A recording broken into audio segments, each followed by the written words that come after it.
Hello everyone! Hello mga Mars! Welcome back to my channel. Thank you for joining me today. So last week, I did an unboxing of my new iPhone 13 Pro Max, and let me tell you, I am enjoying this phone so much.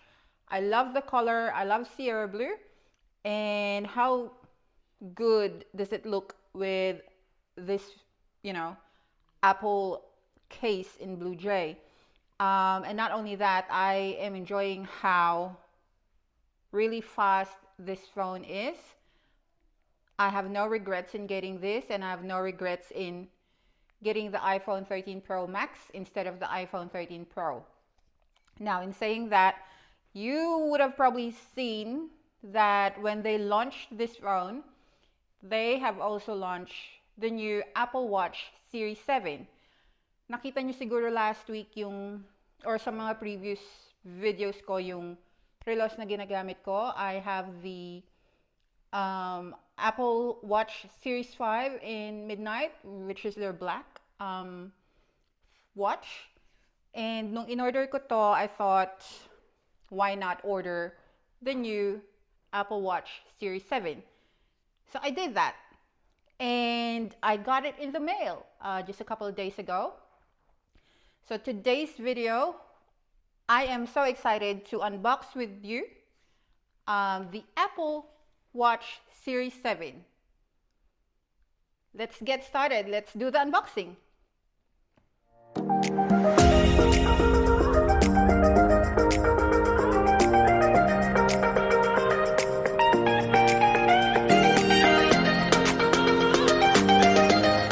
Ayan. So here we go. This is it, guys. This is the Apple Watch Series 7. Again, hindi ko pa siya nakikita yung kulay niya in person.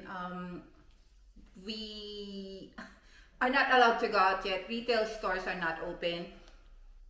So I really don't have anything to go on with aside from the picture of this watch on Apple's website. I got the 45 millimeter watch face in Starlight. So, hindi ko alam kung anong kulay talaga ng Starlight. I'm not sure if it's off-white, beige, or taupe. But I will tell you once we open this box. Okay, so here we are. This is the box for the watch. Just gonna flip this open. And then you get two boxes inside. You get the one for the watch and the other one for the strap. So we're gonna start with opening this box. So there's two pull tabs, one at the top and one at the bottom. So what you need to do is to just pull this tab off and pull this other tab off. And then let's see. Oh my god, there's a tape. Is that a tape? Okay, so here we are. Inside the box is just your normal manual guide. Inside here you get a fast charger with the watch. Again, there's no power brick from Apple, so you have to buy your own power brick, or if you have a spare, you can use that. And then, oh my gosh, this is the watch. So parang meron siyang sariling dust bag. Let me just try and get it. So this is 45 millimeter face. And ang hirap niyang tanggalin. Oh my god. I just break this thing off because I literally cannot get it.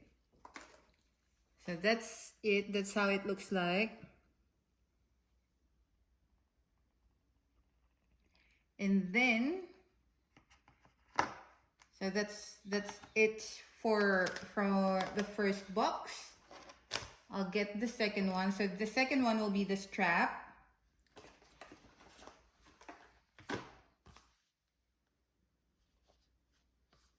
So there's only one pull tab here that you need to undo. And then you just have to pull this. And oh wow. That looks beautiful. It's not white, it's not off-white. I feel like this is definitely taupe. So I'm gonna get the large. So you get two bands, one small to medium, and this is the medium to large. And then this will go on top of your watch.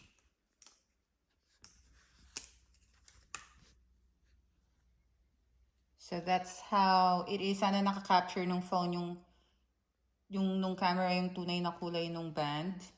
It's beautiful. Ayan. So ito na siya. Hindi siya silver, pero hindi rin siya gold. Parang silvery gold ang kulay nung face. Ikakabit ko lang yung strap. Yung strap niya super cute. Yung kulay. Tapos, I'll put the other one down.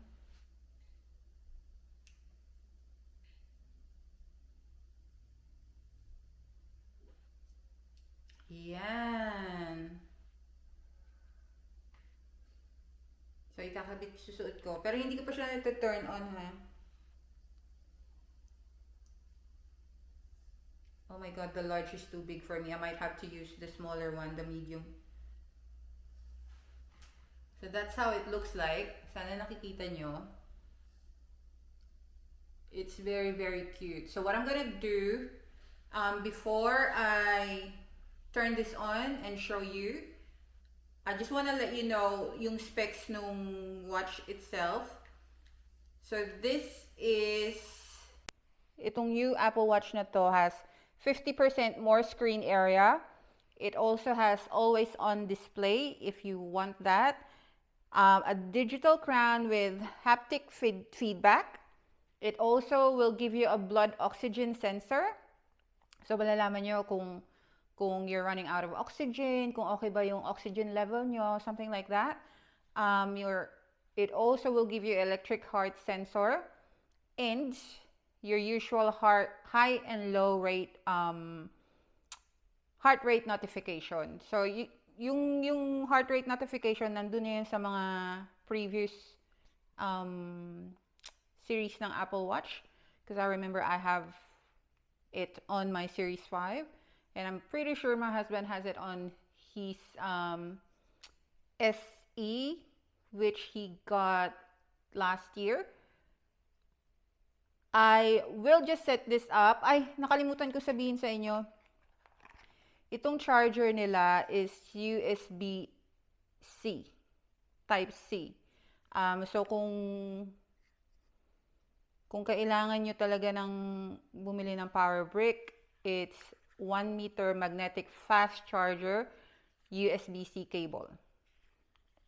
So, I'm gonna set this up and I still have something to show you pala before I forget.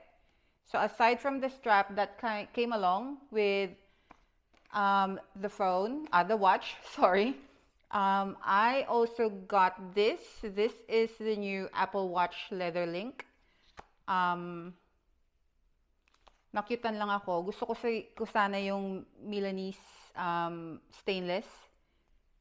Pero parang mas type ko to. I got the golden brown. Let me just try and opening this. So parehas lang siya nung strap na sport, what's this? Sport band. Meron lang siyang pull tab dyan na isa. Tapos,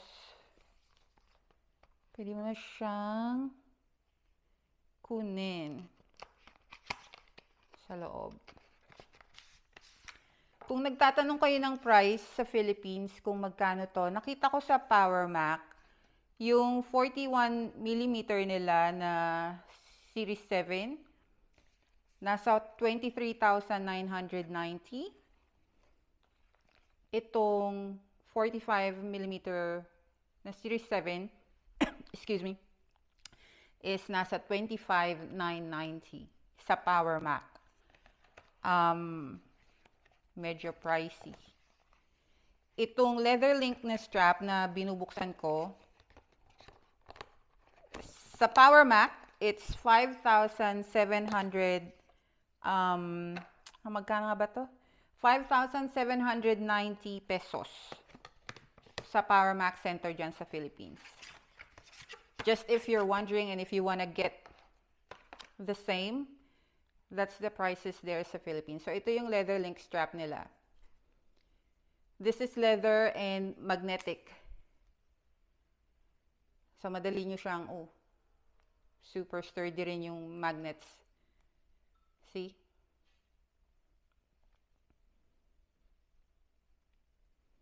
Ganyan lang siya.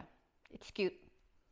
Pwede siyang pang, alam mo yun, pwede siyang pang everyday, pwede rin siyang pang dressy, if you're going somewhere, if there's any occasion that you have to attend and you don't want to wear the sport band. The leather link is nice. There's also different colors that you can get with the leather link strap. Same as with the watch. There's a few different colors that you can choose from. They have the blue, they have the green, they have the midnight, which is their black. They have product red, and this one is their Starlight.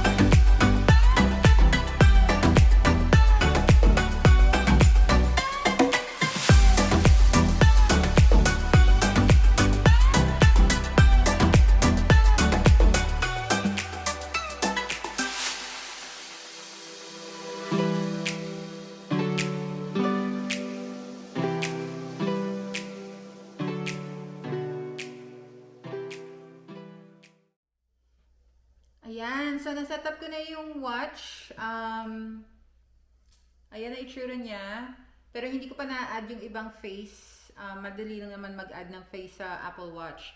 So I'll do that later. Again, this is the Starlight in aluminum case with the sport band. If you're looking at buying it dyan sa Philippines, itong 45mm sa Power Mac is 25,990. Yung 41mm, which is the smaller one, is 23,990.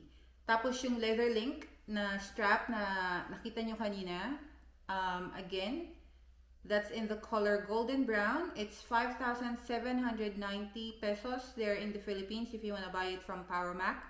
I think it's the same prices with their Milanese stainless strap. Parehas sila ng price, 5,790 pesos din from Power Mac. First impression, again, mahilig ako sa malaki, kaya ako bumili ng malaking phone. I love it. The color, I will have to get used to it probably kasi yung huling Apple Watch ko nga is in midnight black. So, naging 2 years ko siyang ginamit. So ngayon, every time I look at this, iba yung kulay. Parang naninibago pa ako. But I'm pretty sure I'm gonna love it like I love my Sierra Blue. Kasi nga, this is my, it's not my comfort zone. Itong kulay na to.